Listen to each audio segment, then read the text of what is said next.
Hello, everyone. It's me, Ethan Van Sciver. Welcome to Comic Artist Pro's Secrets.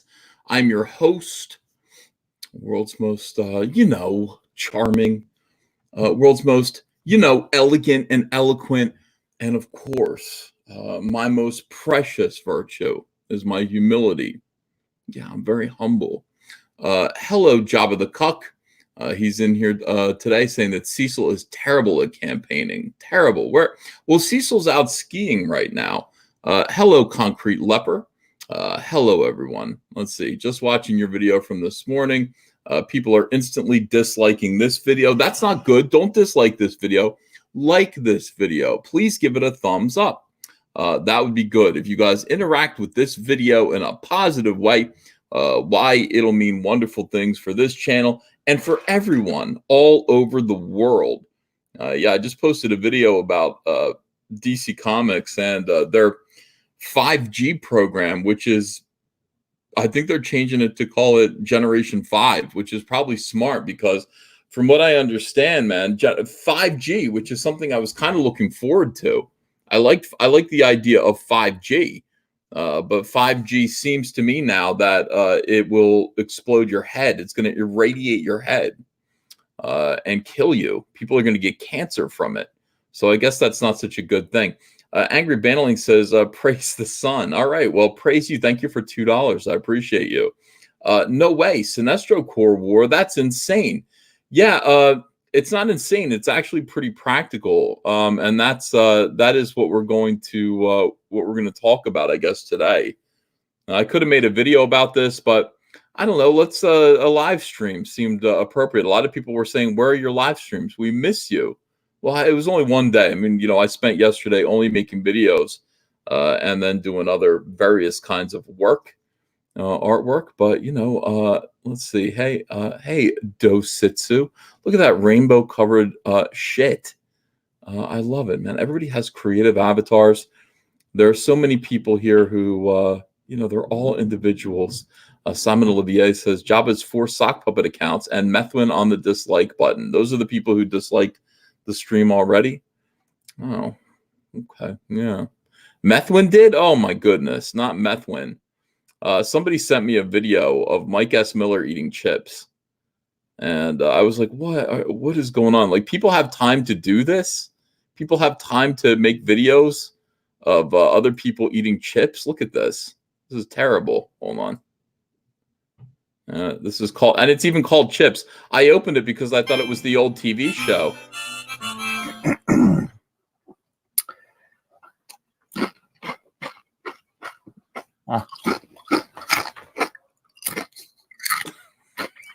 It is.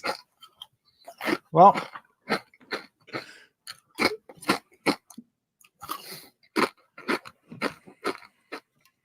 the future seems so.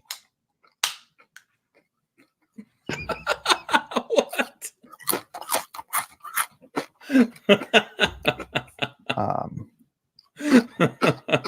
Why would someone edit a whole video of Mike just eating chips?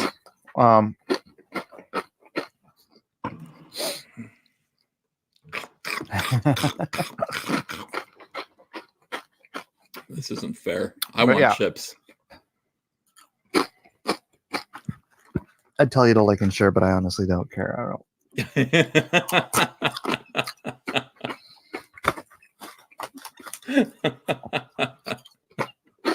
What is he talking about? Said I'd tell you to like and share, but I honestly don't care.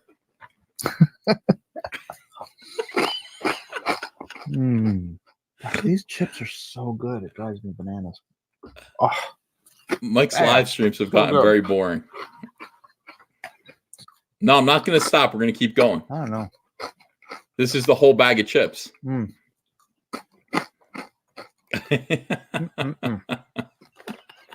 But yeah. And you know, somebody's going to make a video like this about me. Do a whole video where I just go,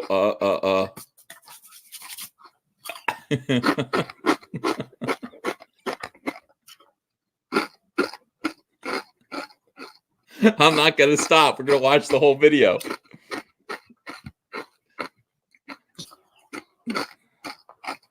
But yeah.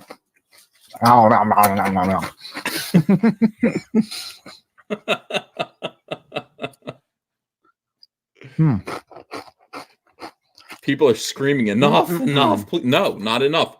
42 more seconds. 42 more seconds. I feel like I might have missed something here. This is the whole bag of chips. Why does he eat and make you watch him?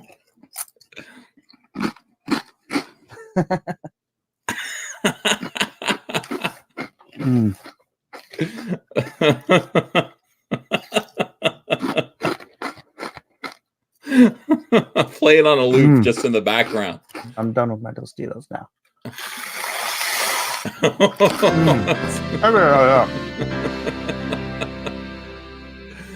Oh, that was great. Thank you to whoever made that. A beautiful, beautiful video. Appreciate you. People are making more content from my channel. And yeah, that was all from one stream. That was Mike eating an entire bag of chips, during a stream. I don't know. I mean, one time I made a video early on in my YouTube career where I ate a hard-boiled egg. I was eating hard-boiled eggs every day, and that's like I was on a diet. And I ate it while I was I ate a hard-boiled egg while I was reviewing one of Vox Day's comics. And I got roasted somebody said, "You pig, don't you ever eat into the microphone again in a YouTube video." I had that in my, I wanted to watch the video. I wanted to hear your thoughts about the Vox Day comic, and I had to hear you slurping on a hard-boiled egg. That was the most disgusting thing I've ever heard. And when I got that feedback, I went, okay, I won't do it ever again. And I never have. I don't eat on video anymore unless it's part of the show.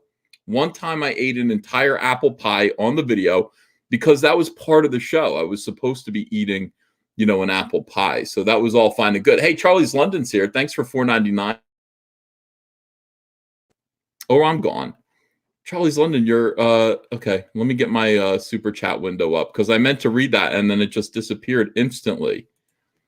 Charlie's London's like the wind in my dreams. She's like the night. What is going on with my internet today? Usually my internet is just bang on awesome and perfect in every single way. Today it's letting us all down. I'm not accustomed to it. I'm not accustomed to this level of betrayal. Well, I mean, maybe 5G is the answer after all, DC. For goodness sakes. All right, well, I'll see what happens when that. Chucky Wookie, thank you for a super chat.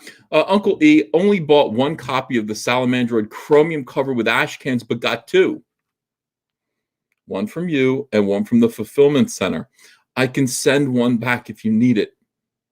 I know they're limited. Chucky Wookie, you can keep it. I want you to keep it as our gift to you. I want you to keep it. And I want you to cherish it and perhaps give it to someone else. I want you to give it to a child who will treasure it. I want you to give it to somebody who needs a laugh at frogs. That's what I want you to do. According to Mike says, well, you can send it to me. Well, that's another thought. I mean, you could send it to you could send it there if you wanted to. All right, my internet seems to be working again. For goodness sakes. All I wanted to do was simply call up my super chats page and disasters occur, calamities. Disasters and calamities at all turns, no matter where you go. Andrea is saying that I'm talking more like my father lately, which is worrisome. My dad used to say dumb dad jokes and laugh like a hyena and at his own jokes. And she's saying I'm becoming more like that. Billy Ritchie says 5G, huh? Guess DC is completely dead, huh, Ethan? Not well. I mean, we'll see how it goes. I'm not optimistic. Charlie's London says, "Can you say get well soon, Jim? Get well soon, Jim. Who's Jim? Our kitty cat is. You named your cat Jim. Our kitty cat is having surgery on a broken leg today. We are listening while going backwards and forwards, helping out." Oh, your poor kitty cat, broken leg. How did your cat break its leg? That is so sad. That is so tragic. Lucifer Love Monkey says, still waiting on my Chromium Cyberfrog. I sent an email about it, but haven't heard anything more. Did you send your email to Critical Fulfillment? They don't answer emails. They just take care of problems. So you should be getting your comics soon. And if not, it'll fall to me. And I will take care of it. I will definitely take care of it on my own. Kamara says, Ethan looks like Kermit the Frog. I mean, I don't think I look like Kermit the Frog. I don't, but if you say so. Hey everyone, Sinestro Corps War. This is the reason for the season. This is why we're doing a live stream today. Look at this beautiful Ivan Reyes artwork. Rumor: Sinestro Corps War coming to HBO Max's Green Lantern. Now, Green Lantern is definitely a thing. It's going to happen. It's coming to HBO Max. It's just a matter of what the show is going to be about. Now, at first I was excited. At first I felt tingly. I felt, a little thrill of hope, of the possibilities of a good Green Lantern TV show, But then they said, no, it's going to be related to the CW DC Comics shows, and those are horrible. Those are wretched. Those are for not imbeciles. I don't want to say that. I don't want to say they're for imbeciles. They're for kids. They're for teenagers. I mean, and girls. The Arrow is a terrible show. The Flash is a terrible show. I don't know. I guess it's just all of those shows are very, very silly. So I got excited about Green Lantern possibly being written on the same scale and resonance, emotional resonance, the maturity of a show like True Detective. Can you imagine if Green Lantern was written like that? Can you imagine if Green Lantern was actually a really, really good super?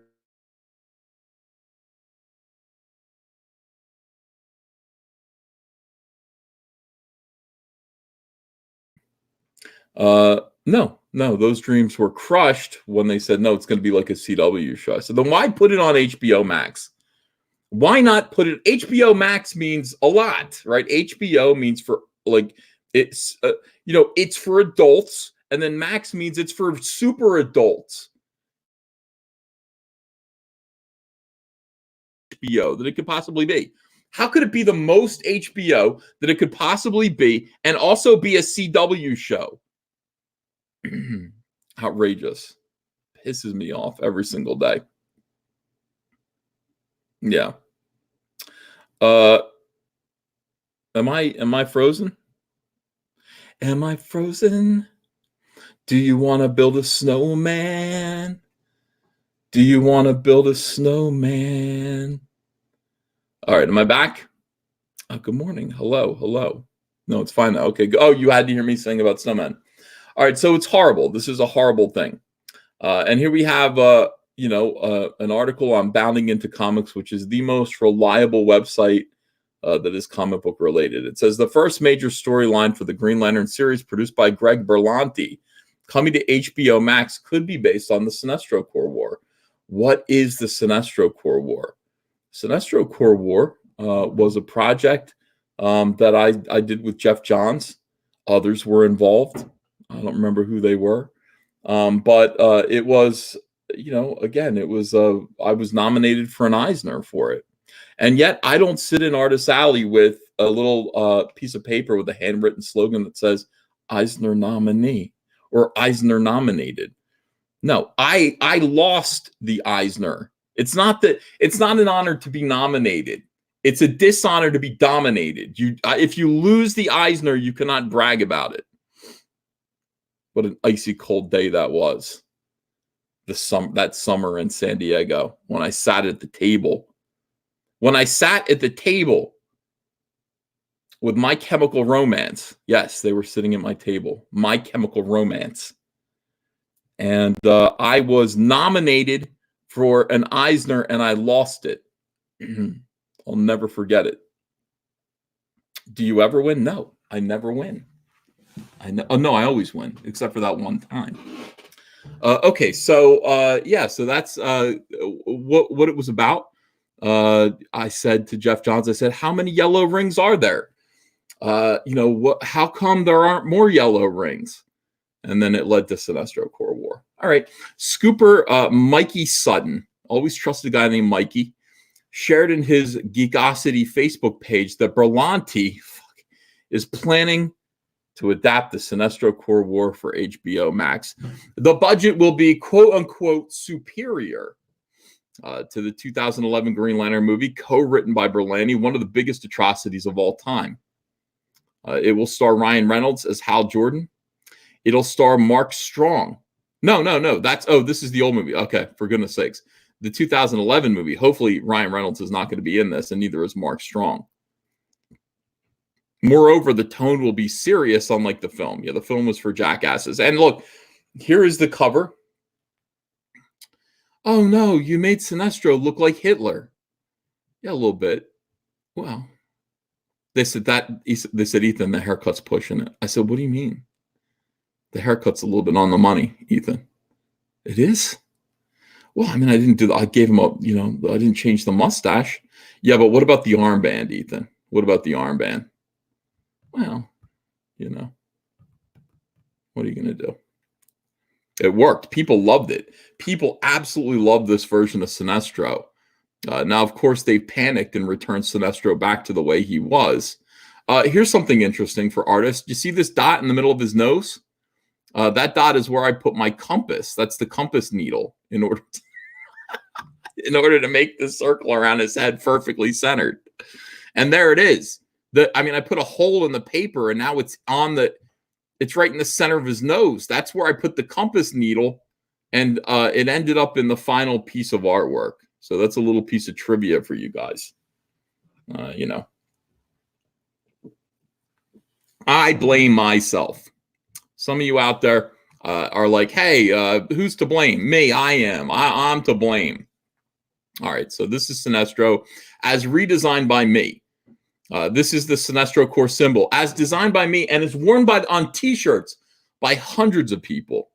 No, not hundreds, thousands of fans who didn't yet realize that I was a Trump supporter and thus a Nazi. They didn't realize that. They didn't know that when they wore that shirt. So I forgive them all. If you see anybody wearing a Sinestro Corps T-shirt with this logo on it, I don't want you to harass them. You could say, did you know that the guy who designed that logo is a Trump-supporting Nazi?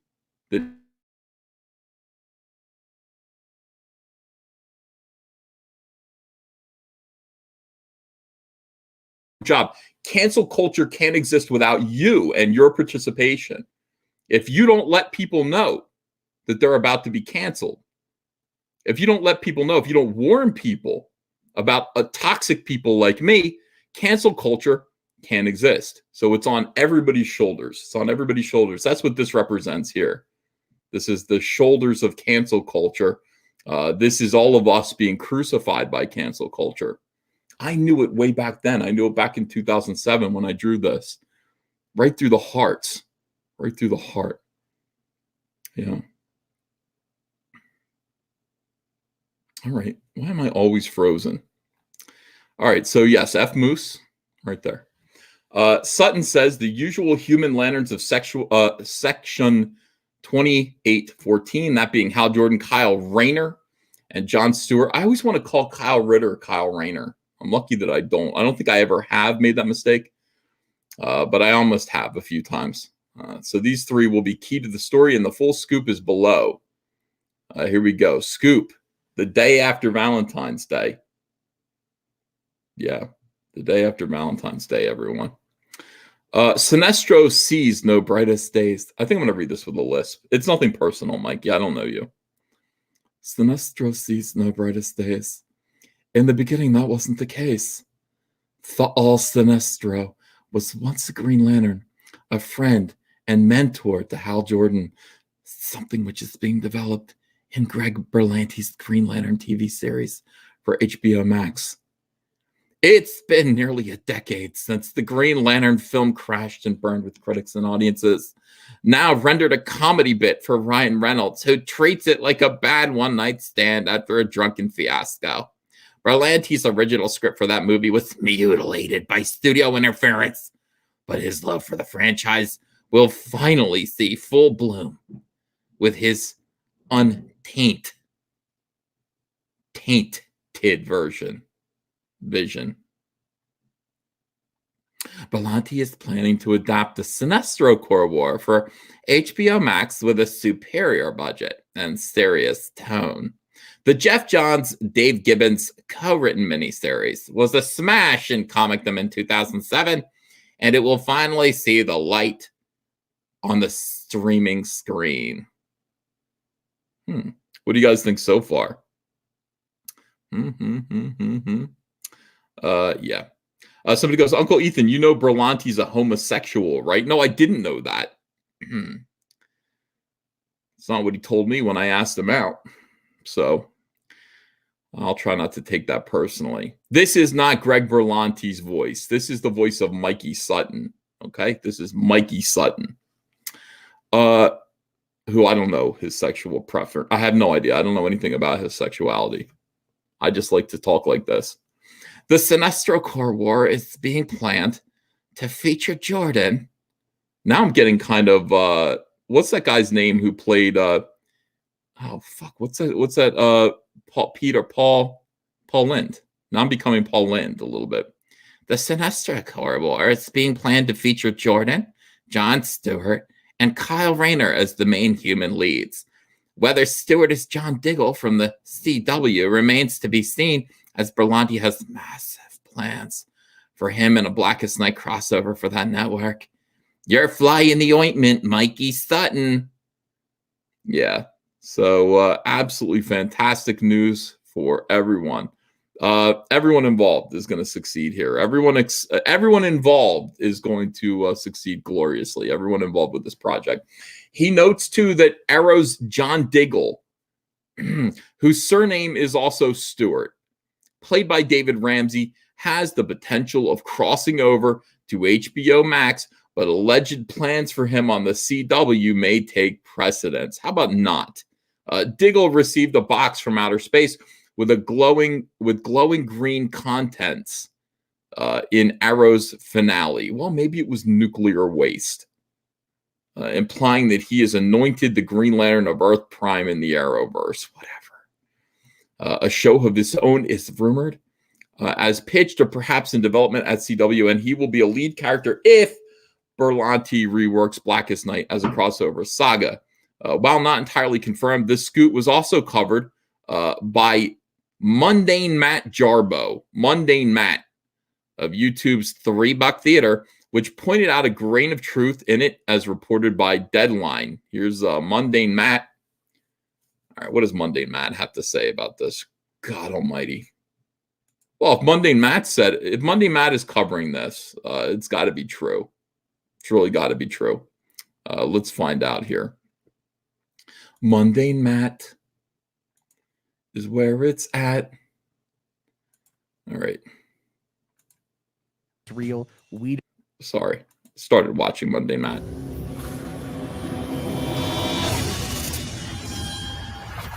He's literally crying in his that's amazing. He's literally crying on the TV screen here. How do I get something like this? Can I get like can I get like an opener like this? I want to get an opener like this.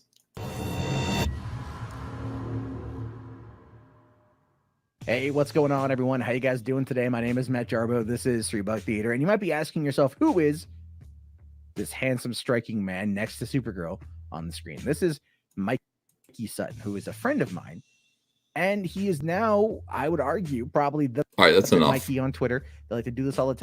Thing that is going to be really fascinating when it comes to are going to merge over to HBO Max, and they're going to be joined by shows like, well, what we're talking about. So according to Mikey, this is a scoop he just dropped a little bit ago. All right, we read that. Male leads on streaming service, saying it's going to span several decades and focus on 2 stories about Green Lanterns on Earth, as well as one in space, going into the Sinestro story. This said the programming boss. Sinestro is a former Green Lantern Corps member who was dishonorably discharged for abusing his power. He is the arch enemy of Hal Jordan and the founder of the Sinestro Corps. Berlanti co-wrote the Martin Campbell directed 2011 feature film You know, Sinestro was a big part of that. Mark Strong did a great job, but Disagree. All right. So what Mundane Matt is saying is that probably what's going on here is that they are going to do the Green Lantern Rebirth story. They're going to move on to Sinestro Corps and then move on to Blackest Night, which is the Holy Trinity. It's not the Holy Trinity. It's the Holy Trilogy of Jeff Johns' Green Lantern work. All right. So Sarah Aubrey, head of original content at HBO Max. I can't listen to Mundane Matt. I really can't. Divulged to the Critics Association press corps in January, Green Lantern will span several decades and focus on 2 stories about Green Lanterns on Earth and go into the Sinestro story. Deadline also mentioned Sinestro was once a Green Lantern but got dishonorably discharged, and that he's the archenemy of Hal Jordan and the founder of the Sinestro Corps. Mundane Matt theorizes between Sinestro Corps and Blackest Night, with additional lifting from Green Lantern Rebirth for the show's origin narrative. This might be why this is happening. And we talked about, I did a video a little while ago about how DC Comics has re-released Green Lantern and Flash Rebirth as $1 books. This might kind of tie into why this is happening. Berlanti is trying to reintroduce Sinestro in a big way that is overdue. All right, so, they're saying take this with a grain of salt. Look how good this is. It's fucking awesome. This is great. I created all these characters. I created this character. I created this character. I created this one and this one and this. I didn't create this one. But yeah, like all of these characters. And so if they do manage to make a Sinestro Corps TV show on HBO Max, I'm going to be paid. I'm going to receive a lot of money for that. So I guess that's good. Consisting of an 11-part main story in the pages of Green Lantern and Green Lantern Corps, plus tales of the Sinestro Corps one-shots and a Blue Beetle tie-in. Sinestro Corps War was drawn by Ivan Rice, who drew most of it. Patrick Gleason, who drew the Green Lantern Corps issues. And Ethan Van Sciver. I drew the beginning and the end of it. I drew the first issue, which was like an oversized annual. And then I drew the end of it. And, while this was happening, I remember working on Green Lantern Corps and, I remember working on the Sinestro Corps War special and going to conventions and, telling people that this was really important and nobody believing me. It was interesting. It was very interesting. And now look at it. It could actually become a TV show. EVS Max royalty payments. Yeah, maybe we'll put in a pool house. And then Cecil can come live there if the royalty payments are good enough. Let's see. Michael Strelitz joined the channel. Thank you so much for joining the channel. You are going to receive a Heather Swain trading card, or you are entitled to one. Amateur Ant says, I came from Mummy News, damn it. No Mummy News, just Sinestro Corps news today. HBO doing a Green Lantern show. I mean, is this kind of the way things go? It's like it takes a while for things like this to actually happen. I remember watching a lot of straight to Blu-ray DC Comics animated shows coming out. I remember seeing them in Walmart. This was like 10 years ago. And thinking, why haven't they done Green Lantern or Flash Rebirth? Why haven't they done Sinestro Corps or Blackest Night yet? And I guess this is it. I guess now we're doing those. Steps in Gold says, I have a bad feeling that my limey ass won't receive my glorious variant cover.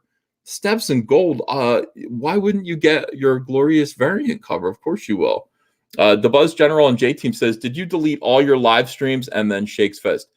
Yes, but I re-put up the ones about, I didn't delete them. I just privated them for a second. I put up the ones where Mike is burning my comic. I put those ones back up because people are interested in that.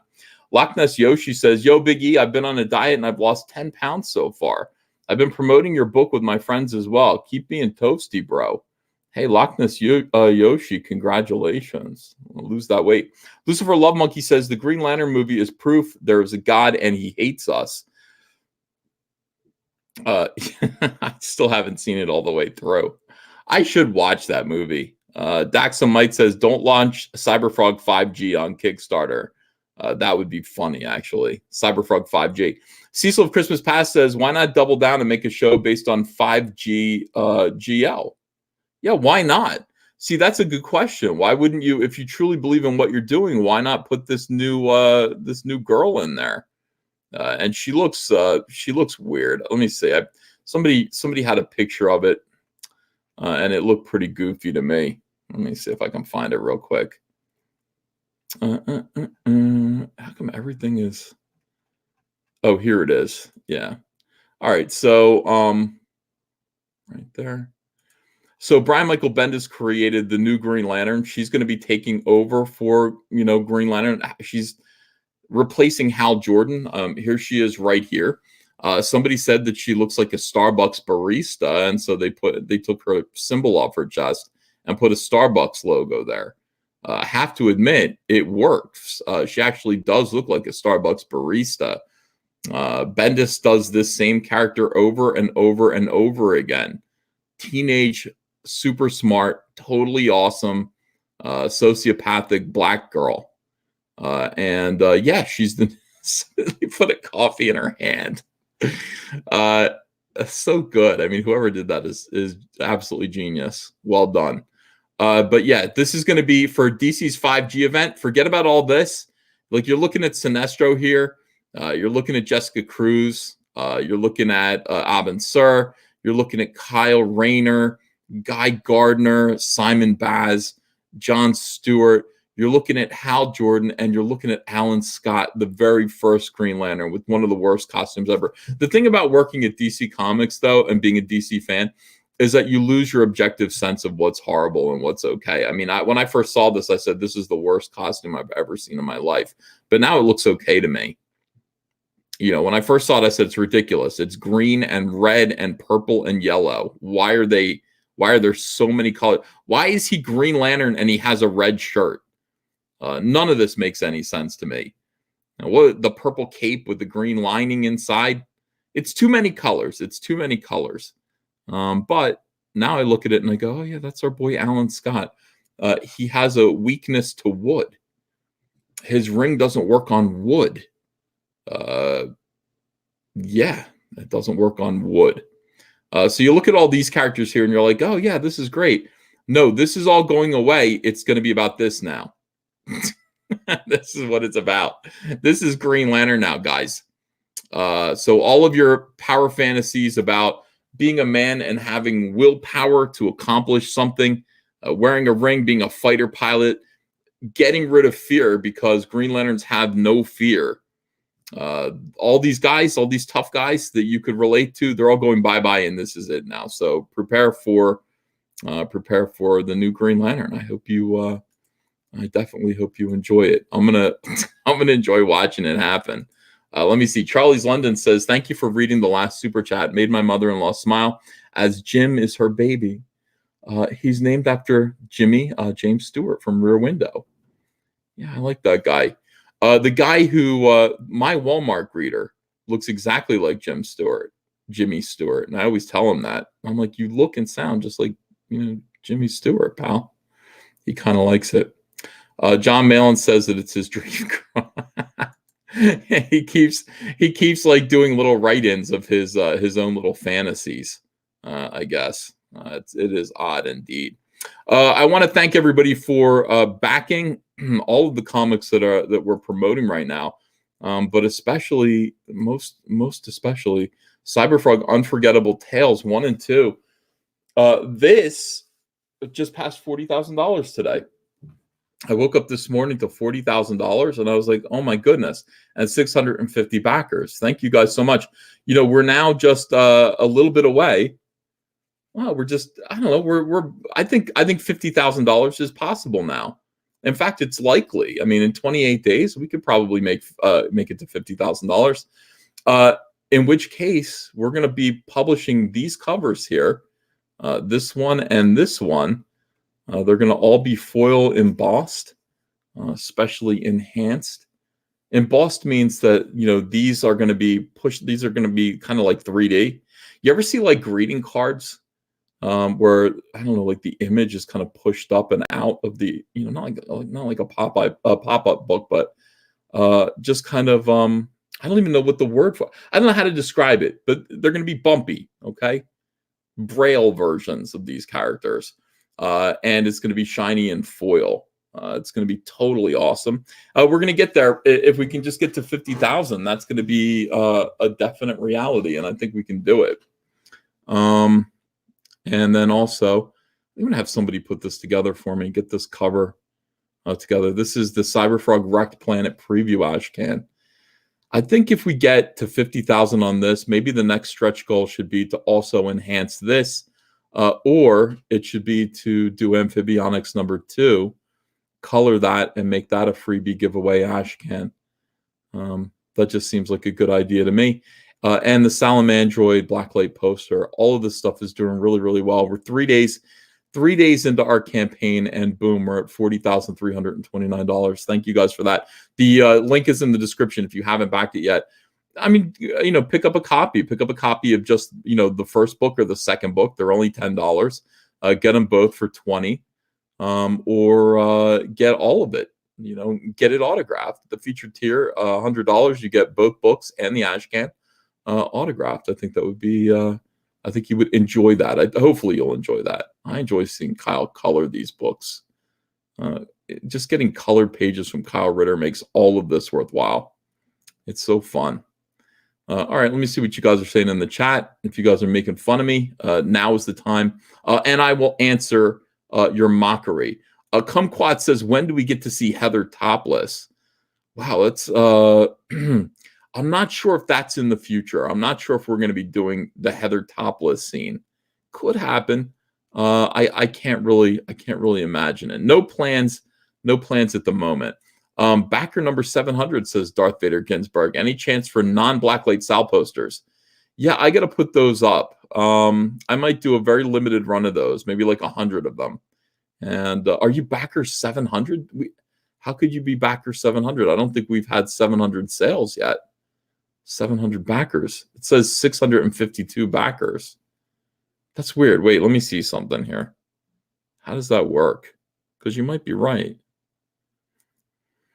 No, I don't see how that. Oh yeah, no, you're right. Look at that. 701 backers. I'm not sure how that works. I guess yeah, I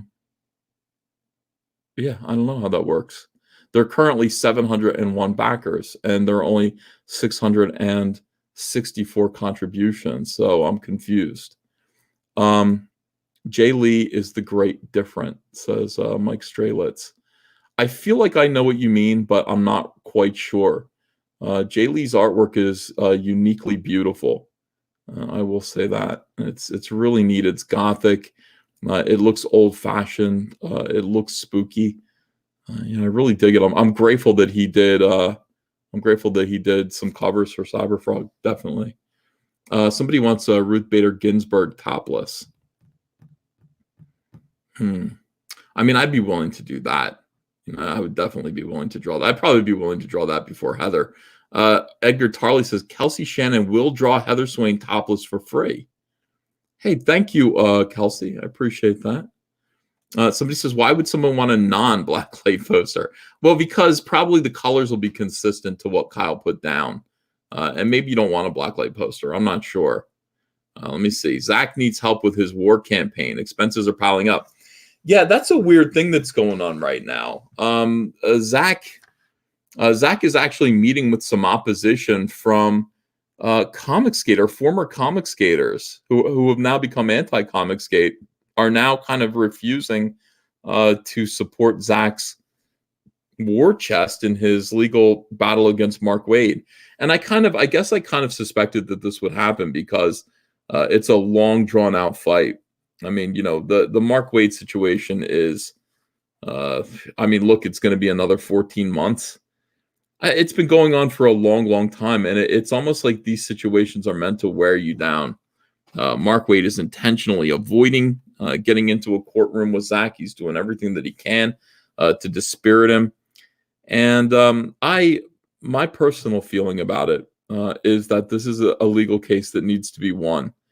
And people who are saying stop supporting Zach. First of all, a lot of people are saying, look at all the money that Zach's made. Why Zach has made $1.2 million on Indiegogo. I will tell you that Zach does not have $1.2 million. I will tell you that Zach is a writer who pays employees. He pays artists. I will tell you that Zach pays a tremendous amount in taxes, and I will tell you that the portion of the profits from his own work that Zach receives are limited, very limited. Zach's doing okay. Zach's able to do this for a full-time job, but Zach is not a millionaire, and Zach could not afford to both do comics and pay for this lawsuit. He just couldn't afford to do it. He does need help. And the thing about it is that, something like this is something that everybody can pitch in on. Mark Waid has money. Mark Waid has money, and Mark Waid has people who are willing to do legal work for him, I guess, cheap or for free. I'm not sure what he's paying, but he certainly has time to goof around and time to make trouble and time to try to avoid facing the consequences. I said from the start, like, this is the kind of thing that Comicsgaters should all participate in. This is too much work. It's too much expense for one single person to deal with. But with all of us together, all of us chipping in a little bit of money, we can make this light work, and we can spread it out so that the victory is all of ours.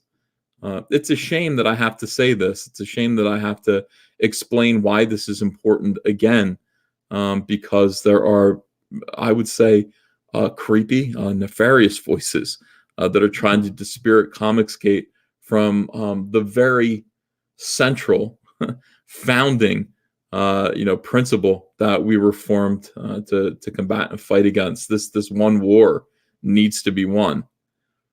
I look at what's going on right now with anti-Comicsgate and some of these people who we used to call brothers and friends, and what they're doing now, their harmful, toxic message of just ass mattery. And it's frustrating. It's frustrating because I feel like it's one thing to go after me because, you don't like my jokes or you don't like me personally. You think I'm, my channel is too big or anything like that. It's another thing to go after Zach. It's another thing to call Zach names. It's another thing to try to tell Zach, put pressure on Zach, put pressure on his fans and his followers. It's quite another thing. I think that's it's close to evil. So I would say ignore those voices, please. Ignore those voices, and let's just remember what we got into this for. We got into this so that we would be able to cancel culture. Ultimately, that's what Comicsgate is about. People ask me what I want from Comicsgate. Do I want better comics? Yes. But that's not the main thing that I want to do with Comicsgate. It's a subjective thing to say I want better comics. And Doug TenNapel actually came out and said, I don't like any of these books. I think all these creators suck. He said, they're not better comics. Doug TenNapel said, they're not producing better comics. My comics are on a whole other level from Comicsgate comics. I disagree. But again, that's his point of view. That is his subjective opinion. I would say what Comicsgate is here to do is to cancel culture, to make it so that nobody will ever be locked out of their ability to make a living in comics. Again, that's what I want to do. That's what I want to do with this. So the SJWs do not have the power to cancel people and make them starve when they want to work in comics. We want to break down that gate. We want to break down the gate, knock over the gatekeepers, and then just cancel culture. So that's what Comicsgate should be. And it really shouldn't be something that we argue about. The importance of that can't be overstated. It is important. It's important to us. It's important to comic book creators, comic book fans, and we need to stick to that despite some of these peculiar voices that we're hearing now. All right, let me see what you guys are saying. Let's see. Graham Riggs says, no more money for Doug from me. Zach is a veteran, says Archgeek. Yeah, I mean, this is the thing. Zach is somebody who fought in 2 wars. He's a big comic book fan. He came back, and what he wanted to do was not only read his comics, but possibly work in comics and write comic books. And the way was barred to him. You know, the way like his path was barred by weirdos who didn't appreciate his criticism. If you criticize what we do in our behavior, we're going to make it so that you can't work in comics. That is not tolerable. That's not okay. And it's not respectful to somebody like Richard C. Meyer, who deserves, not only has he proven to be a person who can create comics that a lot of people want to read, but he deserves respect for a bunch of different reasons. All right, so Benjamin AZ says it's like Democrats and Trump. Whatever he's for, they're the opposite. For goodness sakes, yeah. It's weird. You know, I'm coming to the understanding, I think, over time that like, you know, what SJWs do is like the worst of human nature, and it's not just about. I used to think this was like a conspiracy that, you know, this is what SJWs do alone. Like this is their plan. Cancel culture is something they came up with to manipulate the system so that they could always win. But I don't know if that's true anymore. I think it just might be human nature.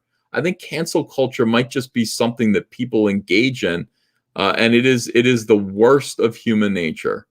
You know, it's the worst thing to say that this guy doesn't deserve to work, or this guy doesn't deserve to have this or that. To try to spread rumors and gossip and things like that. I think it's the worst of human nature. I think it's sad.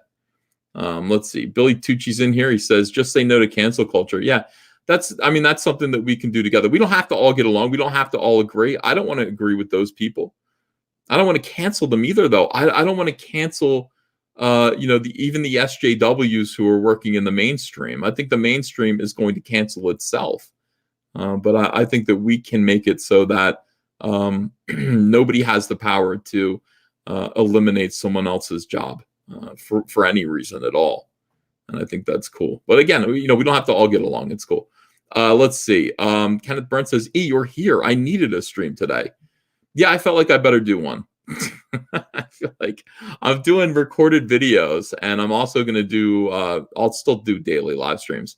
I think that it's important that I do. I talk to you guys. Let's see here. Michael Strelitz says EVS got left, sacked, fed up with non-fantasy out of DC, and now putting the pleasure into reading comics. No, well, thanks, man. I appreciate that. Yeah, Cyberfrog to me is just a blast. I'm having a great time doing Cyberfrog. Just a great time. Cancellation, says Tug. Yeah, again, when you narrow it down and try to figure out exactly what we can all agree on, because we don't all agree on this and that.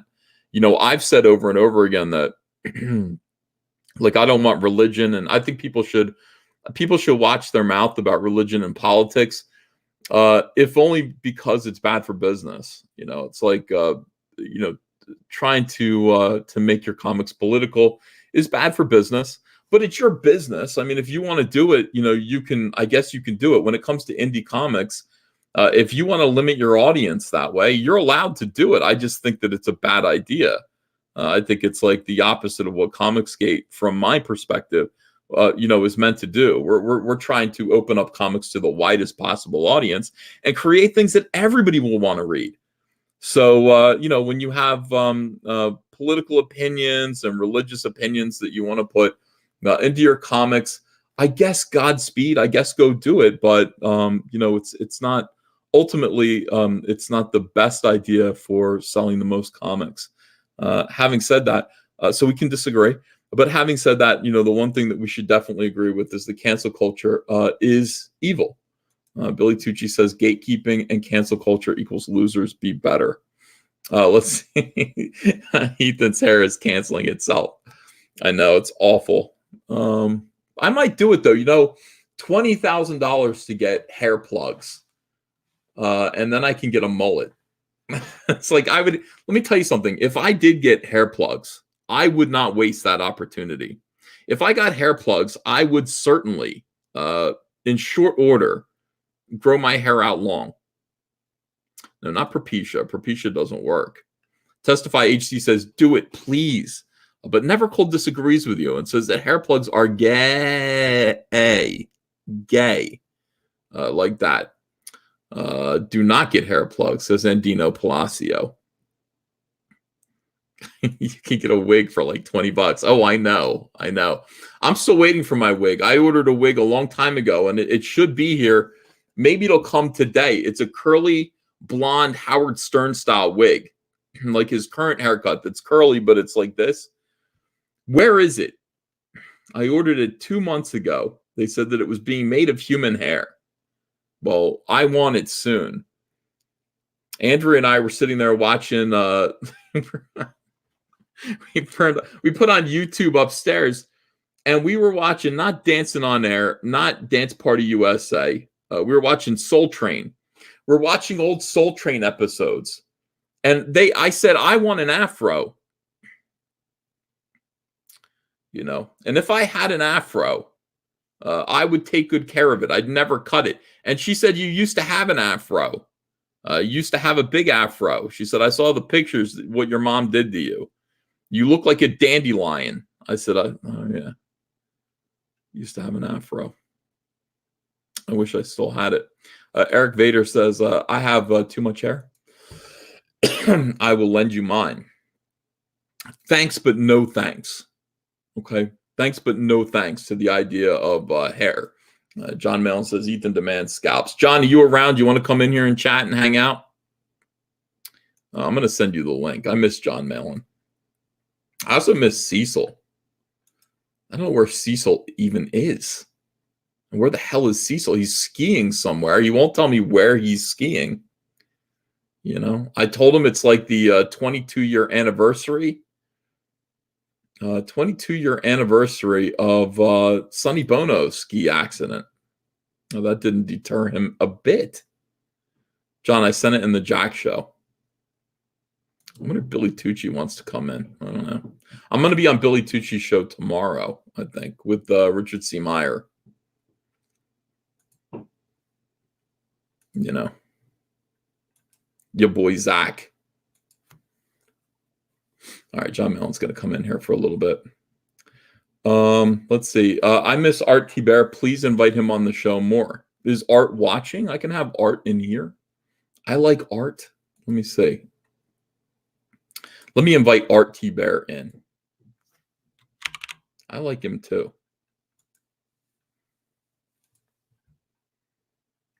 Yeah, there's something about watching Soul Train. I got up and danced. You know, I got up and did the robot. I popped it, I locked it, I dropped it. I did it all. I know that I can dance like that. I know that in my alternate life, in another life, I was meant to dance. I was meant to dance. When I started dancing, Andrea said, quick, get your camera. And I think she said that. She said that to Kaylee. I think she said that because I was doing amazing stuff. And she wanted to preserve it. I think that's why she said that. Hey, Death Pusher, how are you? Jedi Knight and friend to Alita says, upload your streams to a second channel, you boomer. I don't know how to do that. And by the way, there already is a channel called All Caps Comics Live, I think, or something like that. What is the name of that channel? But they do, he steals all of my content and he posts it up. There's a massive channel with all of my live streams. It's nothing but live streams. It's called, is it called All Caps Comics Live? Oh my God, dude, the powder blue leisure suits. I was just watching this stuff and I'm like, I swear to God, like this is what I was meant to do. I was meant. I was meant for this. I was made for dancing. Let me see. Oh, Billy Tucci's going to come in. All right, well, that's cool. Let me invite Billy Tucci in. He just texted me, said, I'll come in. Hell yeah. All right. Now, here's the thing. We can watch a little bit of Soul Train, but we have to mute it. That's the bad thing. We can watch it, but we have to mute it. All right, let me see. Soul Train dances to Jungle Boogie. All right, watch this. This is incredible.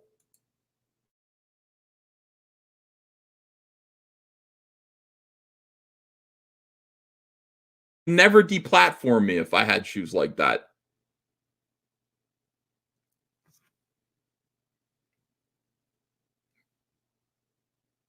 Oh my God. That's me and Andrea. I swear to God.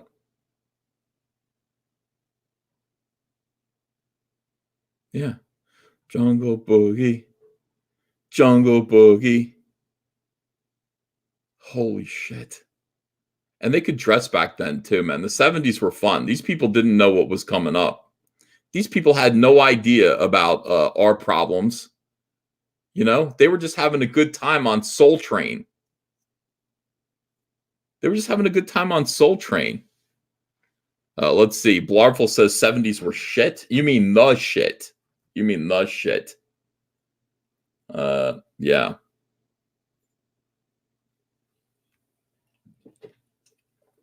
I hope that's what you mean. Come on now. Yeah, that guy, look at that.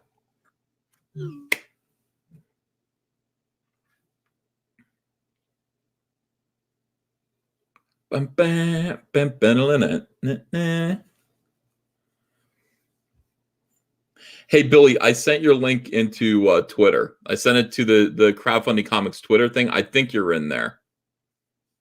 So if you go to your Twitter DMs, you'll find it. This is what Andrew and I were watching all morning. And then, like, we were watching the 70s, and then it got into the 80s, and we watched the fashion change. We watched them all dancing to I Just Want to Be Your Lover Girl. Remember that song, Tina Marie? And it was great, right? But then she said, Ethan, she said, remember that show Dance Party USA? And I said, no. And she said, yeah, it was a big show in the 1980s. And I said, oh, yeah, Dance Party USA. And then she just said, my friend was on that show. So her friend was on that show. All right, let me show you a little bit of that. This is the problem. I know this is cliche, but for real, don't watch Dance Party USA after you watch Soul Train. Not to be racist, not to be a racist bigot, but white people can't dance. I might be the first one to ever say this, but it is embarrassing. Now, you just saw all of those wonderful people dance. You just saw them. We call them urban people. Let's look at the suburban people now and how they dance. Dance Party USA, guys. All right, here we go. This is how I dance. Yeah. How do they let these people in? How do they let them in? This is what all the girls look like when I was in high school. They all had the poofy hair with the little ornament going on in the front. They all wore, turtlenecks. Oh my God, who let mom in? This kid's dancing with his mom. This is the difference.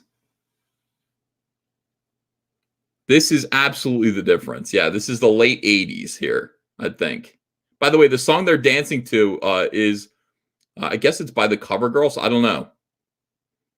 No, it isn't. It's Footloose. They're dancing to Footloose. Horrendous. How many of you look like this guy? I think a lot of you probably do. I think a lot of people probably look like that guy in this audience right now, and that's okay. I'm not dissimilar from him myself. Hello, John Malin. Hello, hello. Hi. Sorry, I had a little audio issue there. I'm all good now. Well, what about Billy Tucci? What's going on, teen sensation Billy Tucci? What's up, boys? How are you? Tucci. Yeah, what's up, Johnny boy? How are you, man? How you been? Man, doing pretty good. Thank you. Excellent. I think that 80s fashion far supersedes 70s fashion by a long shot. There is no possible way that that's true. Oh my gosh. You just showed the video. You see the people with the Bay City roller pants and the polyester. We got rid of all the polyester. Remember, that was a time of Reagan and elegance and women wearing, dresses and heels and men wearing ties. Did you have one of them skin ties in the 80s, Ethan?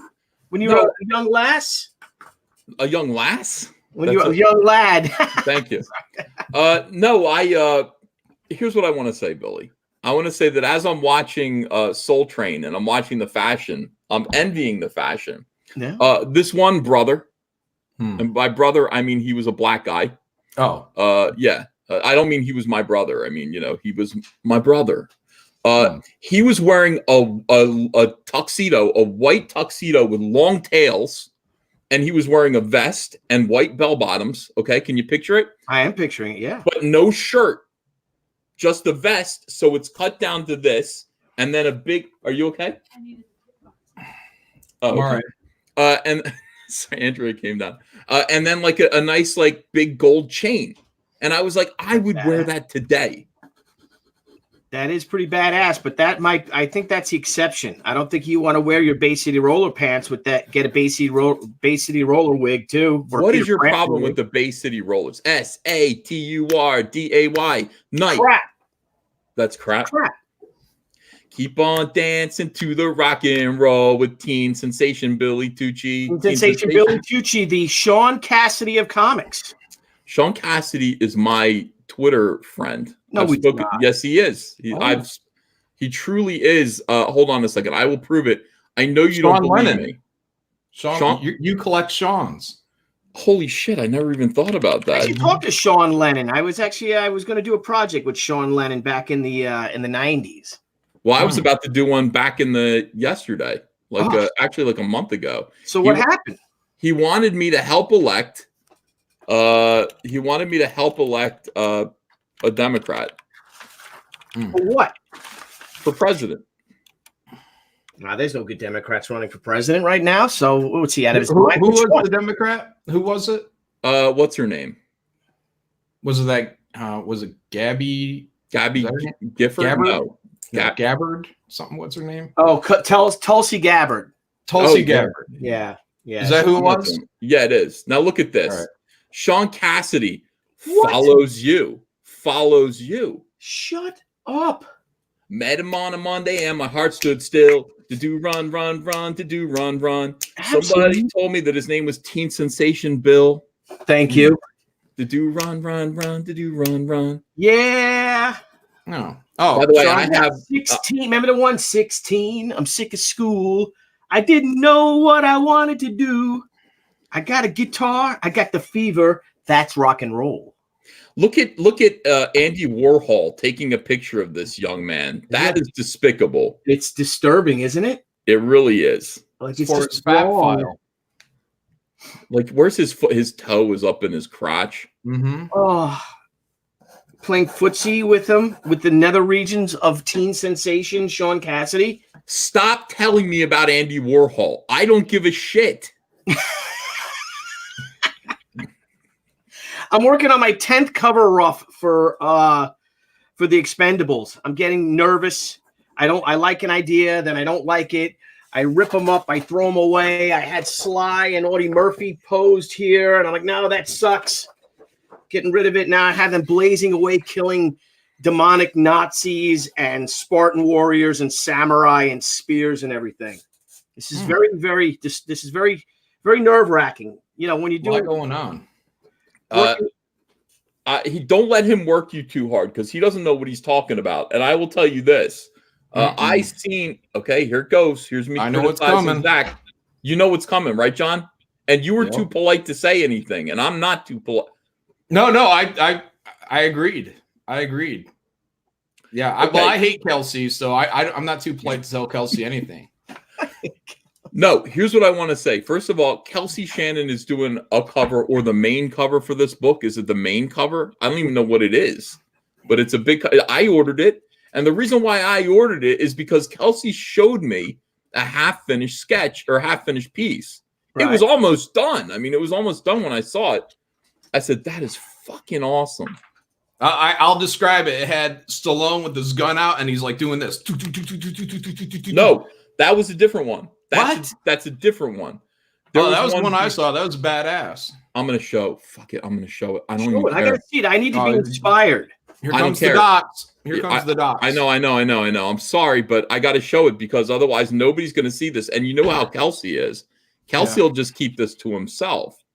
You know, it drives me nuts. It's like, dude, you're so good. And by the way, all right, look, I'm not going to show the current one, but I will show. So let me see if I can find it here next. Yeah, you'll show the discarded trash. Let me explain something. This, holy shit, is this awesome? I just found it. Okay. Kelsey, I'm sorry if you're mad at me about this, pal, but I do this just because I'm a fan. And I mean, well, and the same with Zach. Like, you know, you got to understand something. This is really, really, really good. All right. So there it is there. Let me back out. This is okay. This was the first cover. This was the cover that I saw that made me go, I'm backing Kelsey's cover. Here it is. And I love Kelsey. Oh, that's here. badass. Okay, now it's not quite finished. You see, look at the background. He didn't finish everything here, but look at this. Okay. I like the other one better. Okay, well, okay, so we got two others. So the one that, which one do you like better? The one that's reduced down? Okay, all right. Yeah. The layout. I might have to add Jason Statham now and Dolph Lundgren into this drawing. You should. You definitely should. But I'm just telling you, Zach's going to give you hell over it because if Zach didn't recognize that cover was like A+, and then before that, evidently, he showed us another sketch in private. Should I show that sketch? Should I dox that sketch? You've already done. Look, once garbage is out on the sidewalk, it's public property. Yeah. Wait a second. I'm not sure if that means I should or shouldn't. No, yeah, it's look. He put it out there. Oh, he gave it to us. All right. Yeah. No, this does. Oh, yeah, I see what you're saying, John. Okay. Let me see here. Yeah, I didn't recognize what the figure was doing here. Yeah, it's discarded trash. Discarded trash. No one cares about this anymore. Even Richard doesn't like it. No, Richard doesn't like it. I like it. Here it is. This is the. Oh, now forget it. Now I'm real pressure now. Oh, look at that. That was rejected. That thing's going 100 miles an hour and got rejected. Malin, look how badass that is with the old. Too fast, Kelsey. You broke the speed limit. Too fast. I love, maybe I'll do him with that instead of. I have him with a machine gun. I think I'm going to change him to the 6-shooter. I got myself a Peacemaker. I think I'm going to use that. Him shooting that. Yeah. Just hand in this layout, Billy. Maybe I should put my name on. Just reverse it. Just turn this in. Yeah, this looks dynamite, and I like them both. So it's this one got rejected. This one, which is almost finished, got rejected, and this is such a good likeness. All these likenesses are great. This looks almost like an Adam Hughes piece, and this is why I backed this. I was like, yeah, I want this, and I didn't even know about this. So I can't show the piece as it is now, but I will say that I prefer either one of these two. John, am I wrong? No, I don't think so. I don't think so. But I will say that the first one, it didn't have any chick, and Kelsey's really good at chicks with big boobs. Second one did, but she was really small. Well, are there chicks I was playing with the idea of actually having a pinup, like a devil girl, like a hot devil girl pinup. Like a 40s pinup, and then she's just standing there with a pistol in her hand, and there's old photos of all the Expendables, like she used it for target practice. Well, that's kind of cool. And I'm like, I don't know if he'd want that. He wants me to draw Eddie Murphy and Sly shooting people, but it seems like I'm going to do that cover anyway. We'll see if I'll submit that one too. They're in hell, right? I mean, what is that dinging noise, Billy? What are you playing the triangle and practicing? I mean, no, the wife. We're having the bathroom redone. We had a flood a long time ago, and finally getting it done. So the flood is coming. The flood is coming. That's why we're building an ark right now. We're building an ark. That's Comicsgate. Yeah. All right. So what were you saying? I was saying this. There. How many levels of hell are there? With Dante's Inferno. I mean, remember this is Expendables in hell. So think about that. I mean, just keep hell in mind. Yeah, I just think I think something that would sell a lot would be a big seller of having this beautiful, 40s Vargas style pinup, and she's just standing there with a gun, and she, like I said, she used the Expendables, nice little portraits of them on like almost like wanted posters or something as target practice. Look at this. Just knife poor Kelsey in the Brandon, back. what do you Guys. think of that? Kind of like that. What was that? Was it John Byrne with the Wolverine and all the wanted posters behind him when they go to the future, Days of Future Past? Okay. And all the X-Men are like killed or missing. Yeah. Except it'd all be with bullet holes, and then she'd be there with the smoking gun. Yeah, you just use it for target practice. Something, kind of cheeky and fun. I think that'd be a little different. Mm-hmm. So I'm gonna I like it. Two. That's what I'm gonna do today. I'm gonna submit these two today and then do them this week. It's a good idea, Billy. I got the pressure, a lot of pressure on me right now for this. A lot of pressure. How's she coming along? She's coming along great. We just got we're getting all of our stretch goals are in. We just got the printed of our Black Line edition and our fan appreciation edition. She-Way the Warrior is already printed. It's on its way here, and we're just drawing away. We're looking at start fulfilling the end of March and all through April. Wow, that was fast. Yeah, it's getting there. So hopefully nothing, with the coloring and all that goes. Pages are going to the colorist. We've got a whole bunch of. It's going good. It's fun. Oh, look at this. Look at this. Look at John Mellon. Yes, John. Dude, I love it. I love the big B thoraxes in the foreground. I fucking love. Excuse my language. I love that. Thank you. That's your card. Fantastic. Just like those other covers you had. Who did the covers of Salamandroid and Cyberfrog losing? Who drew those? Oh, that's Kanan White. Awesome. Amateur hour. Yeah. I will tell you this. Yeah, amateur hour. Kanan White is working on Fearsome right now. So that's wait, what? That's a thing. Yeah, Kanan is finishing. Well, he's doing the first thing. He's doing a cover for Fearsome, and we're going to get started on that. So yeah, that's I understand it's going to take Kanan a long time. So I just said, finish your brand obligations. But while you're doing that, you want to do a cover. Let's start working this out. I gave him a loose kind of stick figure layout for what I wanted the cover to be.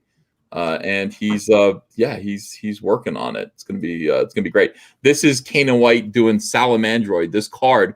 This is for a card game that we're doing. So I think we're gonna line this up to go out with warts and all. You'll be able to order the book, and then I think maybe $20 or something like that, $25. I don't know what the price is going to be. You'll order the deck of playing cards that are the Cyberfrog card game, and they wanted to just reuse artwork. And I probably should have let them because I would have made way more money. This is all coming out of my own pocket. But I said, no. Let's get some new artwork for these cards. And this card here is called Swarm. It's called Swarmed, I think, past tense. This is Salamandroid getting his ass kicked by the Vespis. And then also, and this is Kanan White, of course, our friend Kanan White. And then this is Cyberfrog Swarmed. This is Cyberfrog getting his ass kicked. Man, oh man. Kyle Ritter has both of these. He should be coloring them now if he's done fighting with feminists on Twitter. I see Kyle I'm allowed to waste my time, but you're not allowed to waste your time. You get back to work. Look, the fight never ends. Oh, I love it. You've got a No Ma'am shirt? No Ma'am shirt, yeah. Oh wow, that's excellent. Yeah. So we got a ton of stuff. Yeah, I bought all this artwork, and I'm paying people. I'm not a cheapskate. I will say that about myself. I may be fat, I may be dumb, but I'm not a cheapskate. And I pay these guys well. And the thing about it is that I guess I'm gonna have to reuse this artwork somehow. I think I might make a poster book. If I do that, I've got a Kelsey Shannon piece.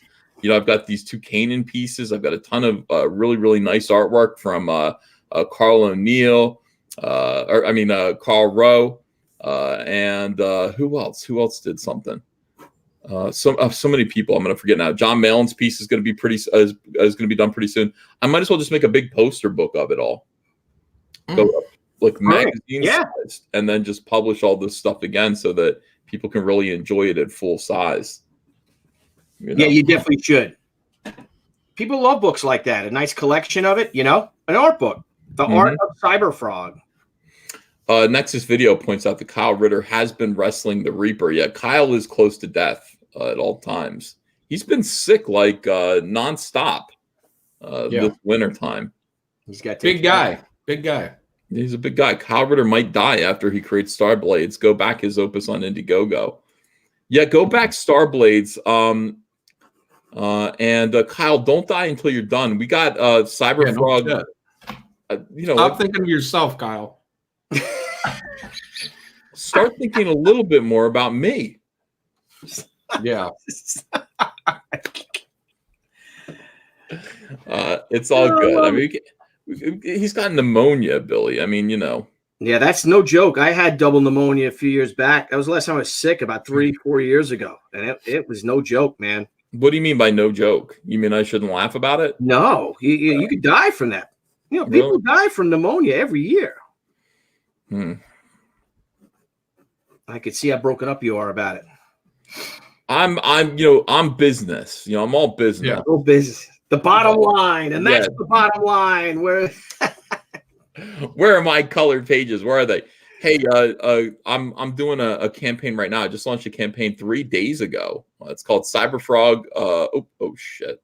Let me get rid of that real quick. It's called Cyberfrog Unforgettable. And I just doxed a whole lot of people. Sorry about that, everyone. Oops. Whoops, my bad. All right, so it's called Cyberfrog Unforgettable, and it is the reprints, kind of the Hall of Heroes first 2 issues, except we've got Kyle coloring them, and we've got the amazing Eric Weathers, who is relettering them. I mean, Billy, these are the books that I drew way back when you were, these books came out concurrently with She #1, I think. Yeah, you were like 19, right? Or something, or 20 years old. How old were you when you first started, when you were first published by Harris? 21. Jeez. 21. But these aren't the Harris issues. These are before that. That's even before that. Wow. Yeah, this is like 1993 or 1994-ish. So I was like 19 or 20 when these came out. Fantastic. I've got the rights to all this stuff. I've got the files to them. I just thought it would be cool to get them recolored. Not recolored, colored for the first time. And that's a miracle in its own. I don't know if people realize how fortunate it is that you actually have those files, because things like that were saved on like technology that doesn't exist anymore, like SideQuest discs and things like that. And it's amazing that you have those files still. It is, but a lot of stuff has come my way. A lot of stuff has come my way recently, and it's kind of fun. I'm able to put together this warts and all book that's going to contain absolutely everything. This is going to contain absolutely everything and a bunch of stuff that never saw print before. And Billy, already you're in awe of this. I am. All of the garbage that I produced that never saw print. I mean, unprintable, John. Yeah. But you're going to print it. Yeah. I might as well. Like now, let's print it, and we open up. That's this all part right of the whole of the joy of it. They'll see the creative process. They'll be able to see where you were then compared to where you are now. And maybe. And you know what? I got to tell you something, EVS. And if I'm wrong, I may be wrong, but you're a far better draftsman today, a far better storyteller today. But what about that passion you had, though? Are you as passionate as you were when you're a mere lark and you're drawing these pages? You have this creator-owned thing, this project that you had, this thing you developed, and you're finally drawing it. Someone's going to publish it. It's going to be published. Remember those days? You didn't have money. You were struggling, but you were following your dream and you were doing your own book.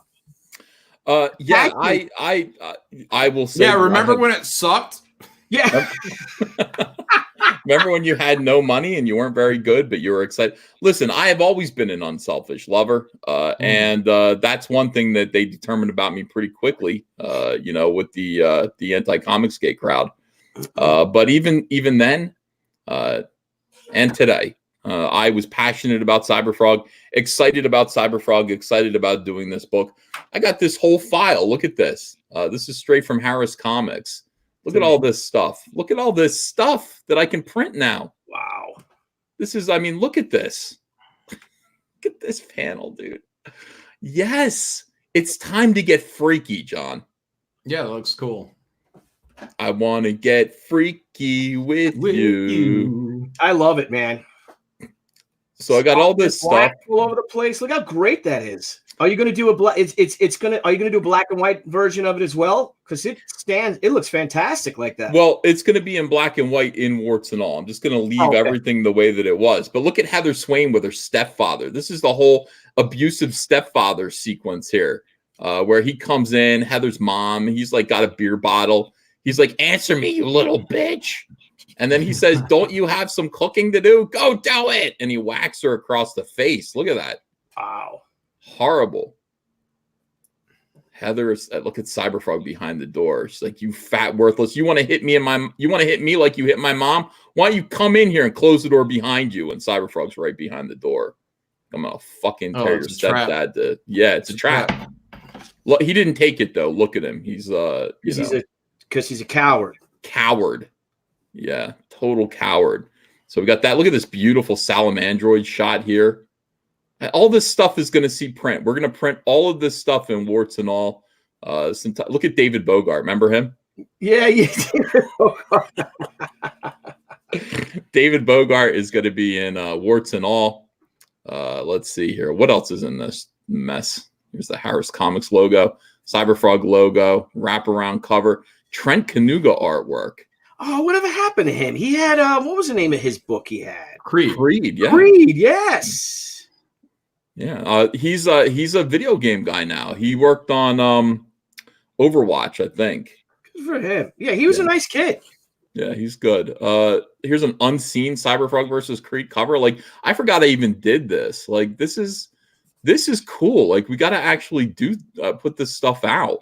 Look at Art Adams. Art Adams is going to be thrilled to know that he's in warts and all. His Cyberfrog piece is going to be front and center in Cyberfrog warts and all.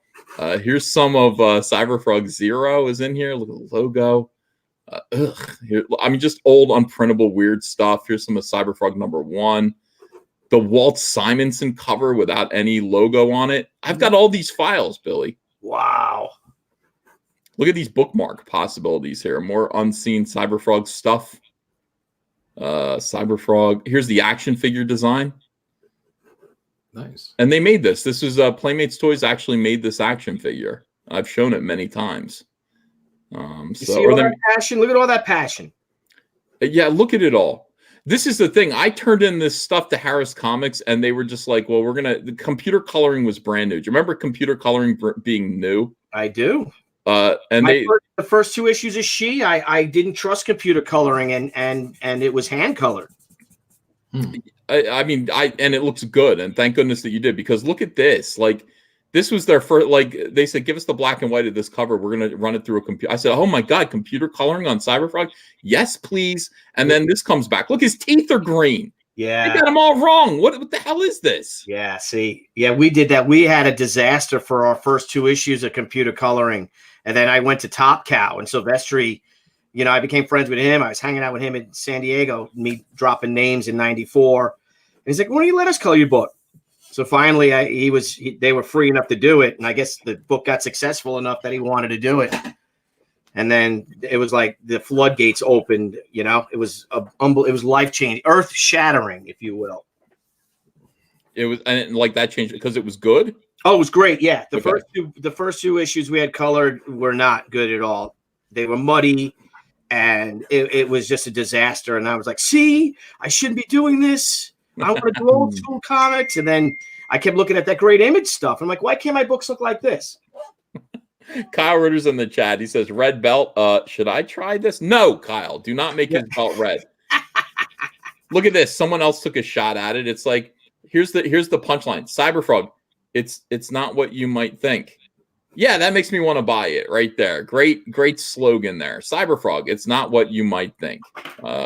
Beautiful. A lot of people tried coloring that piece. Wow. So this is Dan Fraga, or not. This isn't Dan Fraga, but it's an Extreme Studios guy. I think he's one of Rob. Gorgeous. Yeah, I don't. Those I don't know dings who that could coming be. through, Ethan, are from Niall Scala, What's he saying? the creator of Crowdfunding Comics. He's like, promote our 100th episode. 100th episode of Crowdfunding Comics tomorrow. Thursday. No, Thursday. Is that the one I'm on? Yes, we'll be on at 10 p.m. Our show starts at 9. We're going to start revisiting our 100 episodes. And thank you, Ethan, for coming on. It would be it's an honor. You've been a great friend of the show, and we can't wait to have you. And thanks a million, buddy. Really appreciate it. Yes, I'm doing it. Fine. You can mute that if you want. I mean, you can mute Yeah, it. Because I mean, that's going right into John's Wednesday? ears. Wait a minute. Wednesday? Yeah, I can't take these things out. Oh, it's I Wednesday. can't take them out quick enough. Nobody tells me this stuff. All right, so Wednesday, tomorrow, we will have our 100th episode of Crowdfunding Comics. How awesome is that? A place full of sunshine and positivity. Awesome. It's about John, fun. you got to come on our show, bro. Yeah. I just feel kind of bad that you guys are, with the big shows and all, and you take away time from yours, and I greatly appreciate it. We're just trying to escape our own shows. John, I'll have Niall get in touch with you. All right, buddy? Okay. Yeah. If you would I'll come on. Oh, great. Yeah, we'll talk crowdfunding. Thank you. We'll talk about the joy of crowdfunding. And the joy of crowdfunding, John, you don't even have you need to get a crowdfunder up. I just did one. I understand, but no, right now it's not good you need because a new one. No, right now it's not good because Is John frozen or am I? John's good. Neither. Oh, okay. We're okay. John's cycled for a second there. No, I was saying right now it's not really good because I want to be sure Graveyard Shift gets fulfilled out there. I don't want people to think I'm just putting stuff out without fulfilling the last one. So Graveyard Shift is a big one of last year. Once that's done, then cool. But that coronavirus has my printer nearly shut down. I just updated everybody. I talked to Print Ninja, and our books are scattered among 2 printers out in China. Both of them were shut down. One of them is back up and running at 20 to 30% staff is what they said. But it killed 70% of their staff? No. They didn't go into detail. But what I think that they're releasing people after they're cleared, so only 30% of the people were able to make it back to the smaller printer. But I also have stuff at the bigger printer. So until this flu stuff has freed up my printer, guys, my book's going to be delayed. So I don't want to put out another project until this thing is back on track. Holy crap. Well, when you're ready. Whenever you're ready, we'd love to have you on. I can talk crowdfunding anytime. I don't need to have something to promote. I'd be happy to talk about. No, we had some people who thought about, and they came on to us. They came on that they wanted to come on the show, and I'm like, dude, your campaign ended in 2016, and you haven't put it out yet. You want to go on and do that? We can do that. But we don't want to, because people are, going to, be asking you. People will give you hell. If your crowdfunder ended in 2016 and you haven't put it out yet, people will give you hell. We're getting tightened up. I mean, Cyberfrog Wreck Planet is gonna launch in March, and we're gonna ship that bitch in November. Nice. I've got it all worked out now. We've got our whole system put together. I'm pretty excited about it. And we're going to be doing more and more fulfillment just straight from the house and not using so much fulfillment center anymore, Billy. We're going to do it straight from the house because Andrea is up there. Andrea is up there right now, packing up, getting all the addresses together. If you can see right over here, those are all these Heather Swain trading cards that we've got for people. Andrea is doing the addresses and putting them on the envelopes. She's got the whole thing worked out. We're going to be a machine. We're going to be pumping stuff out 3 or 4 campaigns per year. Some will be reprint campaigns, but others will be brand new. Let's just get comics out. And you can do it. You can do it, buddy. We got to get comics. Hire an assistant full time. Well, I mean, or Debbie can help. You know, I mean, Debbie's got her own thing, doesn't she? But yeah, Debbie's a little crazy right now. Debbie just told me because of like the She campaign ruined Christmas for her because it was so busy and we didn't expect it to do as well as it did, and just all the work and you guys know people are asking you questions every day. You got to answer them, and because we had planned to do 3 campaigns this year, and I think we're just going to do 2 because she's like, "Don't you ruin my Christmas? I'm not going through that again." So, Merry Christmas, Debbie. Yeah. It's success. Yeah. Success is your gift this year. Exactly. Yeah, and it is. I'm like, well, we could do really well. We're on a roll. And she's like, no. I'm like, all right. Happy wife, happy life, right? I guess, yes. Sci-Fi Snob says EVS will soon have his whole family working on fulfillment. Except for Ava. But yeah, like Hunter came in. Hunter was quite happy to box up a whole lot of orders. We haven't gotten one single complaint. Not one complaint from that campaign that we fulfilled ourselves. Not one. We did such a great job. We bought Gemini mailers. You know, we were able to get tracking numbers, I think, out to everyone. Everybody got notified about their shipment. See, when you keep the campaigns kind of small, yeah, then it's easier. Like if we're only fulfilling 2,000, I mean, we're 30,000 orders for Blood Honey. But if we get if we can keep it to like smaller campaigns and then do it all ourselves, I think that would be the coolest thing in the world. Kyle Ritter wants to say that he's not sure if he wants Starblades to print in China. Why not just do it in Canada? Yeah, I'm considering Canada for my next campaigns. I'm going to be looking in the pricing and see how it compares to Print Ninja. Not because of the flu, just because of the turnaround time. Anyone, look, China can get, or Canada can get the flu tomorrow. Can't stop it. Can't stop it. Yeah, you know, look. Yeah, we print in Canada, so and I think we're printing. We have U.S. and Canadian printers, John. I'll send you the link to he's a rep in Canada. Okay. He's our rep. He's our old Quebec Corps rep when we used to, publish a whole bunch of books. Oh, remember them? Yeah, and that's what it's like now. I mean, I feel it's so great that I just feel reborn because I feel like, getting back the old crew together and the old contacts. And it's amazing how some, so many people are gone from comics, but some people are still around, and you put a call into those old contacts and they're there and hooking you up and stuff. So it's pretty cool, man. Billy, is everything okay? Well, all right. So here where I live in this wonderful old town of mine. Oh, about 200 feet from my house in the park is an old fire alarm. And it goes off every day at 12 p.m. except for Sunday and whenever there's a fire. And of course, when I looked at my house 22 years ago, I was never able to look at it around noontime, so I never heard the bell go off, the alarm go off. And they just love shit like that. They just like stuff like that in this town, and it goes off every day at noon. And then whenever there's a fire, so it could be 3 o'clock in the morning, and you'll hear this damn thing go off. Even though all the firemen now have, their own emergency service things, they have their own way of getting in touch with their phones or whatever, but they want to keep that. Well, do you know where your local fallout shelter is? I mean, are you okay? I have one behind. It's an old sewer. It's an old, not sewer, an old, like my house is built in 1895.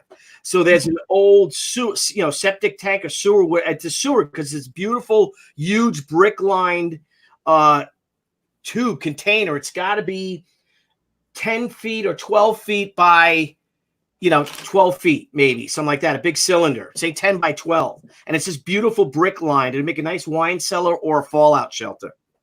So someday I'll build that. Oh my God, dude. That's all I want. I want to build a fully stocked fallout shelter. I will never come out. My grandfather built one. He built a bomb shelter in the late 50s. When my mother and them were kids and stuff, and with the whole scare, with the whole Red Scare and everything, and he actually built one in a town called Lindenhurst. So if you buy a house on South 6th Street, there's still the fallout shelter there. Yeah, I love it. My friend across the street, when I was growing up, he lived in a house in which a kid was locked in his attic all summer long by his punitive parents, and he died up there. Oh my God. Yeah. I've told that story a few times, Billy. It freaked us out. Was he friends of yours? Was he a friend of yours, or was he a little kid? Or little kid? It happened in the 70s before we lived there. Billy, everyone's telling you, please mute your phone. Please just click mute on your phone or whatever. But no, he was just a little kid. And the guy who the parents locked him up in his attic. And then anyway, the house stayed empty for a long time until my friend Jason, his parents were divorced. His dad needed to buy a reasonably priced home, and he bought this house, and it was all boarded up. And he fixed it up. He made it look nice, but the attic was like boarded shut. Like there were boards on the door. Oh, you couldn't get in there. No. And then, one day he's just like, boys, we're getting crowbars. We're going to take the boards off the door and find out what the attic looks like. And we were like, oh, okay, Mr. Callahan, sir. And he did. He took, he took the boards off, opened the door, and there was this tiny little narrow staircase going straight up. And we climbed up there, and like the attic had, I don't know, like half an inch of dust on the ground, and it had all these little children's records, like 45 scattered all over the floor with one record player in the middle, and it was freaky as hell. There was one window that light came in and shone like a little pattern on the floor. There was a cubby hole, and like a cubby door. We opened the door, and inside, Billy, I swear to fucking God, there was a single light that hung down like a string. We pulled the string, and the kid had drawn the devil in crayon all over the wall. All these like devilish figures that said, I hate you, and so little handprints and everything all over the walls. It was goddamn freaky. I don't know if it was a crime scene or something like that, but it was pretty spooky. Well, the same house had a bomb shelter also that had old toys from the 60s floating in 6 inches of water that had been flooded. Wow. Yeah. That's one of the most disturbing real stories I've ever heard. Yeah, my brother Noah, he swears he saw a ghost on our street, like of a little boy. He swears to God, I don't believe in ghosts at all. So I'm just like, bullshit. He's like, nope, I saw it. He that's Noah. Like Noah doesn't lie about stuff like that. So, what are you gonna do? Wow. Yeah, we had a girl. She was murdered behind my house in the park. Did you do it? No, it was from 1972. I wasn't capable of murder back then. So you say? So, yeah, no, she was murdered. There's a woods, and she had to be murdered maybe, right near that fire alarm, that pole. Insider information. Yeah. Crazy. Billy, everyone's capable of murder. Everyone is capable of murder. Under the right circumstances. About it right now.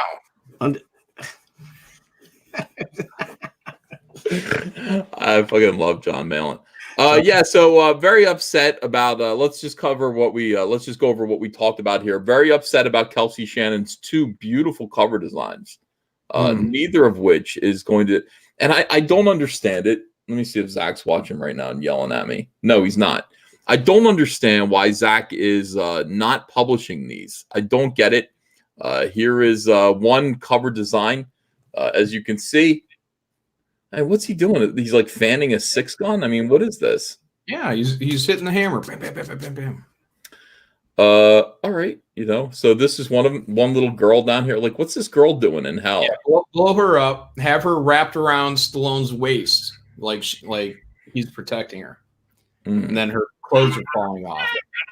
But it's hell, though. That's what I'm saying. Yeah, he's protecting her from demons that are trying to rape her. And then over here, this is the more finished one that is not going to ever see print. What a waste. Zach, what are you doing? Like, put this out. Put this out, pal. This might be Kelsey that just popped in here. No, it's Cecil. Hey, Cecil. Oh, hello. How's the skiing? It's very good. Yeah. I was on this chairlift and I saw you were live streaming. I wanted to come in and say hello. You're on the chairlift right now? No. I'm off the chairlift now. Oh, that's good. Don't get on the chairlift again. Do you want to go ski? Let me see if I can. Can I flip the camera around? Sure. Let me try and ski down while I'm doing it. Oh, that's badass. Hit a jump. I don't know if that's a great idea. Do it. Do it. Just turn the camera around with your hands, Cecil. You don't need to be all fancy. Just do this. Yeah, there you go. Look at that. Look at this guy. You could get hurt. Do it. You're fine. You're professional. He's not a professional. Don't go on the bunny slope. Hey, it's gonna happen. It's gonna be like, oh my God, make it bigger. Can you expand it? I've always wanted to have a first-person view of Sonny Bono dying. Now I'm going to get it. Oh my God! Thank you. Look at this guy. Look at this guy. I'm gonna blow up the screen. Full screen. Yeah. We're all living vicariously through Cecil. How fast he's going. Right at the tree. Right at the tree.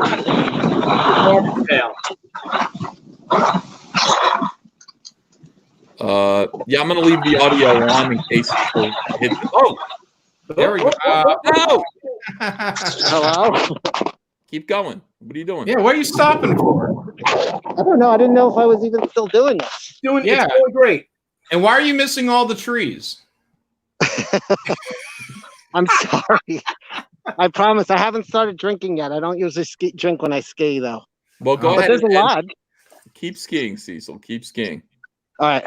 Drink I'll go and to- ski. Yeah, I'll why go not? to the bottom, and then I got to kill it at the bottom. Hit a jump. Any jump. Roka Beer did a jump. He did? Yeah. He biffed. But at least he tried. This looks like found footage of Cecil's death. Yeah. It's better than found footage. Live. Yeah. There we go. You can do it, Cecil. I believe in you. I don't see any jumps. He's on his feet.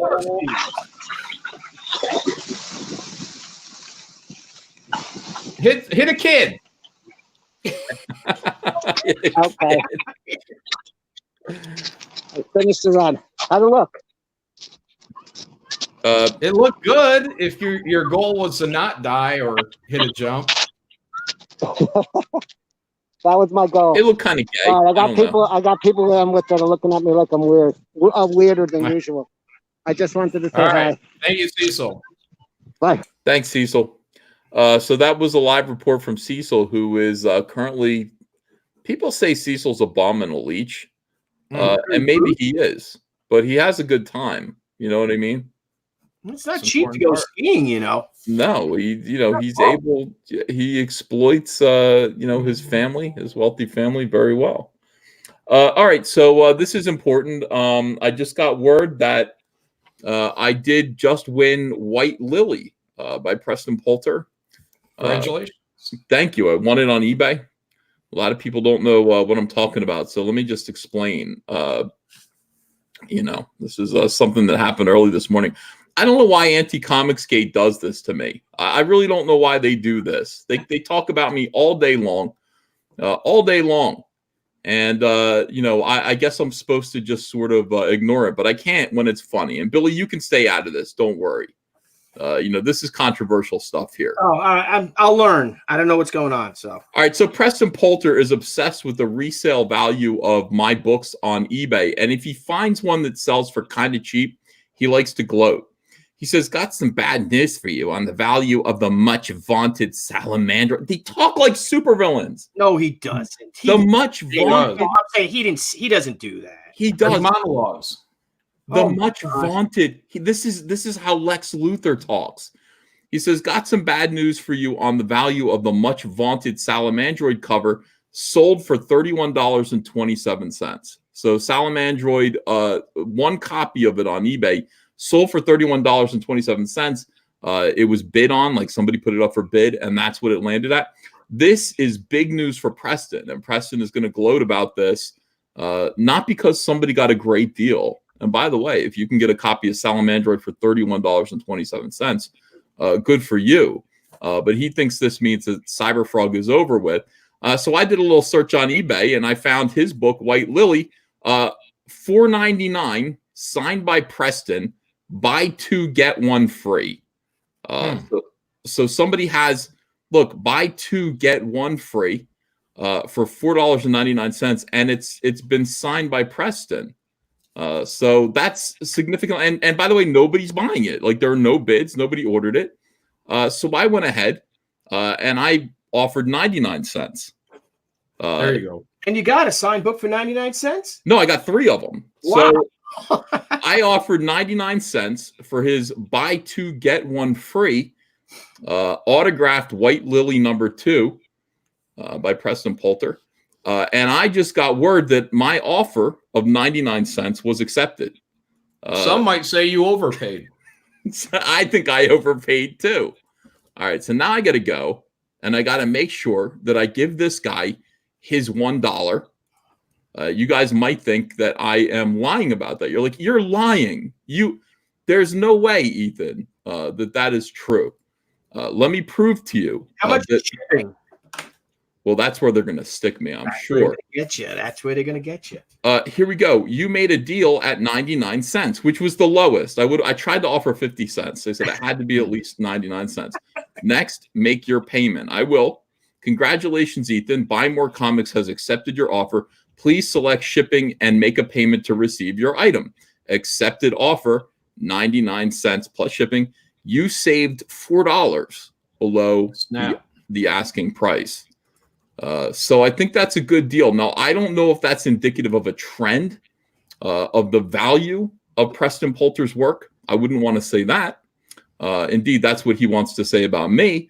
But I will say that I bought his comic book, which he is charging $20 or something for.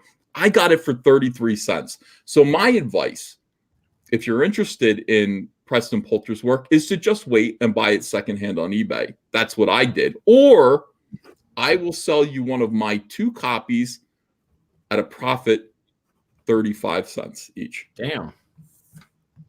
Business. That's how you make money. How much a business? Mama didn't raise no dummy. I will resell my copies for 35 cents. I will make, if I sell both of them, a profit of 4 cents. Wait, you're going to lose money on shipping.